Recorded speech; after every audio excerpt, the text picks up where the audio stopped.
All right, spur chasers. I'm on the back road to hell here. I'm back out with Bryan Doc. I don't know if you remember him from the earlier videos in the season, but Bryan's a guy who put down the first big spur bird of the season. And we went into a spot I've never been into before, and he's held off now till now. It's the later part of the season. It's definitely, geez, I don't even know what the date is. I'm out of track, man. Anyway, I'll put that in the video. Anyway, I'm following him back through God knows where. I don't track it because it's his place, and I don't want to know where it is. You know, it's just one of the things, you don't put a pin down on somebody else's spot. So, it's a tiny spot, but there are definitely birds in there, as we learned last time. So, I begged him to just hold off and wait for that second tag until the birds were nesting. And so, we're probably in that zone right now. I'm sure they're going to have hens, but we know those hens are going to disappear to the nest. So, we're going to listen for a bigger voice and see if we can beat the spurs he got last time at a 1.25 inches. I don't think he's going to beat TJ's at 1.5 inches, but it could happen. Who knows what's back in this big hole? All I know is there were birds in every direction, and it was earlier season at the time. So, going in with Bryan Doc, Spur Boy. Let's see what we find again. More to come.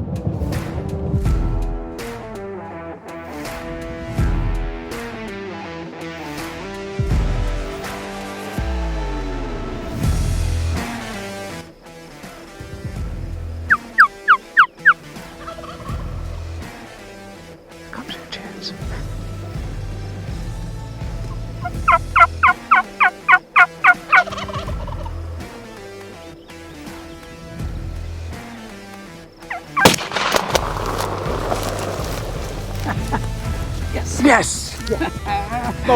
Dude, give me the high five on that one. That was a good hunt. Oh man, that was crazy. That was crazy. Thank you. That's what it takes. This is turkey chest at this time. Total turkey chest. I got the master class. You got it all, man. This is a fine mountain bird. Look at that. What a blast. I mean, not only was it a fun and unique, different hunt, but I mean, we worked it from gobbling coming in the dark. We heard this bird. We let him get away, we relaxed. Then he started talking finally when they warmed up after eating, right? Yep. And then we moved in because we had to close the gap. Seal the deal. We sealed the deal, man. You sealed it good. All right, here we go down this dusty road again. Looks like we got a breeze today, though. I'm not going to be sucking this dust quite as bad. We got some gray light just starting to come up. It is 3:52. He wanted to go in early. I'm like, okay, whatever. I'm all for it. You want to get up early and go in, I'll go in with you.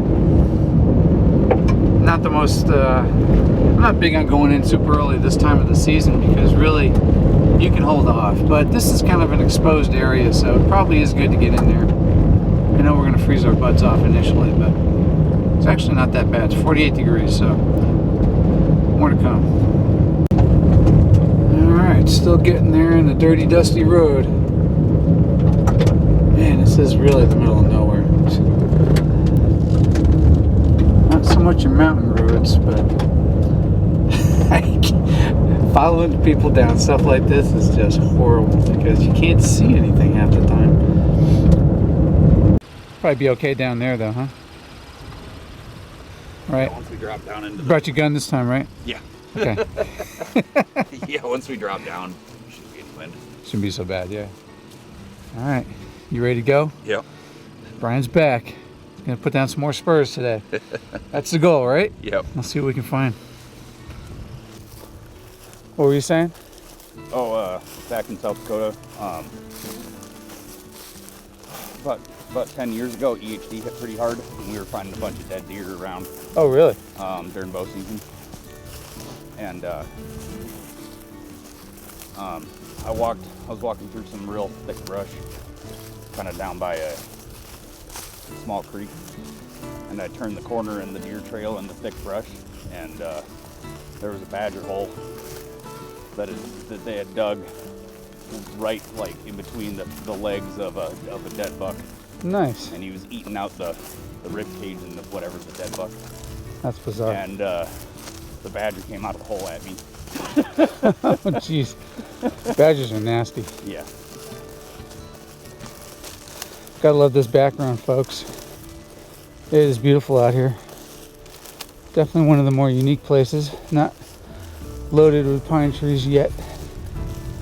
And what a beautiful morning. It's worth getting up. And Bryan said how early he wanted to go in. I was like, okay. But I'm always glad when I get out and see a morning sunrise. To me, it's worth it. Get to hear the birds on the roost. We have no idea for sure where they are. But that's the fun of early morning hunts, right? Yep. Getting into it. Long walk, beautiful sunrise. Amen. I love this. Beautiful morning. Alright, more to come. Much more to come. So what do you think you want to do? You want to go deep or you want to stay up? I think staying high might be better. That way we can make a play on whatever we're hearing.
saw the hen decoy.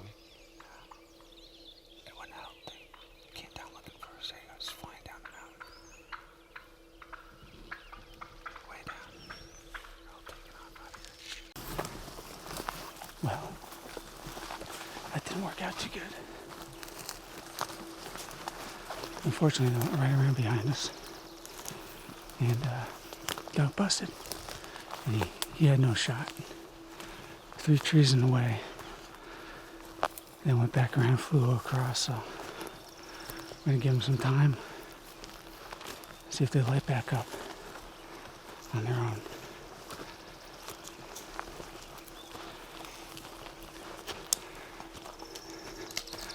There was a couple other ones gobbling too, but fly down's over. And we had no good setup spot. Hindsight's 2020. In the future, come in a little earlier and get past them. But we're gonna go over a hill and hang out. See if another one starts talking and was further up the draw. Still got lots of time, it's early. That was fun though. All right, well, it didn't pan out. Wind came up and Bryan's got a lot to do at home. You know how it is, folks, when we enjoy our turkey season, it gets to a point where the wife is like, are you gonna fix anything around here? Is that where you're at? Yeah, pretty much. Yeah, he's pretty much, yeah. So we're gonna call it. It was a fun morning. We had a great gobbling roost. Birds came right in behind us, unfortunately.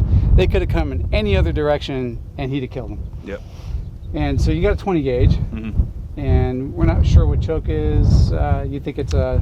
I think it's a Primos. I can't remember. It looks like a Primos, because I have had a Primos in the past, but I told him, I said, look, he didn't want to take a shot, and they were probably at what distance? Probably 25, 30. About 25 or 30, but there was a lot of brush in the way, a fair amount, and you know, when you know you're not shooting TSS, you don't want to take that shot. So I told him, like, look, at 20 gauge, he's like, oh, I think I'm going to get a 12. I'm like, no, 20 gauge, and then you switch over to Apex Ninja TSS number 9. Yep. I think it's a 9/8 mix, and you're going to shoot through that brush. And you're going to make a hole through the brush, and you're going to kill the bird too. So, more to come. He's going to go back out tomorrow night. You think tomorrow? Yeah, tomorrow morning maybe. Tomorrow morning, okay. Yeah. He might just kill one on his own. If there is, I'll have a photo here because he knows how to take lots of photos. Yep. Yeah, he's got it down. He's got the photo session down. So more to come, and if it doesn't happen, I'm going to try to get back out with you again. Yep. Hopefully. We got time. Yeah. Yeah, we got the big weekend coming. There's been a bird down on that weekend every time, so it might be just your weekend. We're at number 20. I'm looking for a 21 gun salute, so we're trying to see it happen. Yep. All right, more to come with the doc. All right. All right, well, my last tag for the season is Idaho.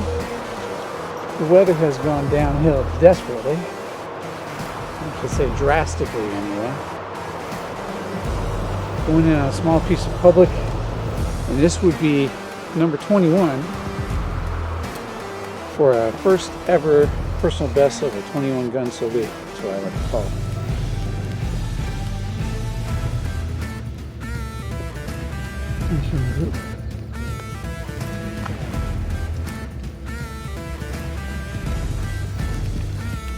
Pile of rains. It is freaking epic out here. I don't even care if I find a bird. I mean, this is beautiful.